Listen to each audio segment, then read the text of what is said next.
നവോദയ വായനശാലയുടെ ആഭിമുഖ്യത്തിൽ നാലുകണ്ടത്തിൽ അബ്ദുൽ ഖാദർ എന്ന കുഞ്ഞാണിയുടെ 8ാമത് അനുസ്മരണവും സഹപ്രവർത്തകർക്കുള്ള ആദരവും സംഘടിപ്പിച്ചു. കുഞ്ഞാണി സ്മാരക ഹാളിൽ നടന്ന ചടങ്ങ് നടി നിലമ്പൂർ ആയിഷ ഉദ്ഘാടനം ചെയ്തു. പ്രവർത്തന ശൈലി കൊണ്ട് നാട്ടുകാരുടെ പ്രിയപ്പെട്ടവനായിരുന്നു കുഞ്ഞാണിയെന്ന് അവർ അനുസ്മരിച്ചു. നിങ്ങളുടെ ആ വർഷം അദ്ദേഹം മരിച്ചു പോയിട്ടുള്ള ആ വർഷം നിങ്ങൾ ഇത് ആദരിക്കുമ്പോൾ ആ ആദരണത്തിൽ എന്നെ വിളിച്ചപ്പോൾ എനിക്ക് വളരെയധികം സന്തോഷം എന്ന് പറഞ്ഞാൽ മരിച്ചു പോയിട്ടുള്ള സംസാരിക്കാനുള്ളതല്ല. ആ മനുഷ്യൻ എന്തൊക്കെ നിലയിലാണ് നിങ്ങളോട് പെരുമാറിയിട്ടുള്ളത്. നിങ്ങളുടെ മുൻപിൽ അദ്ദേഹം വളരെയധികം നല്ല പ്രവർത്തനം നടത്തിയതുകൊണ്ടാണ് ആ പാർട്ടിയെ ഇവിടെ വളർത്തിയിട്ടുണ്ടായിരുന്നത്.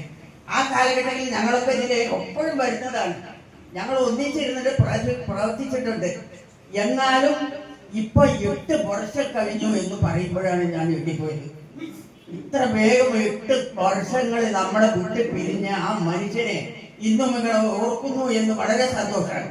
നവോദയ വായനശാല പ്രസിഡന്റ് എൻ ഗോപാലകൃഷ്ണൻ അധ്യക്ഷത വഹിച്ചു.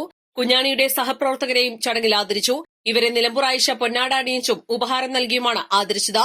എടക്കര ഗ്രാമപഞ്ചായത്ത് പ്രസിഡന്റ് ഒ ടി ജെയിംസ്, മുൻ പ്രസിഡന്റ് ജി ശശിധരൻ, ജില്ലാ പഞ്ചായത്ത് അംഗം ഷെറോണ റോയ്, വ്യവസായി കാരാടൻ സുലൈമാൻ, വായനശാല സെക്രട്ടറി നാസർ കാരയിൽ, കോൺഗ്രസ് മണ്ഡലം president K Radhakrishnan, CPM area committee അംഗം U Girish Kumar, taluk library council അംഗം Soman Palemad, retired AEO E K Abdul Razak, K V Viswanathan, Abdurahman Kallengara എന്നിവർ സംസാരിച്ചു.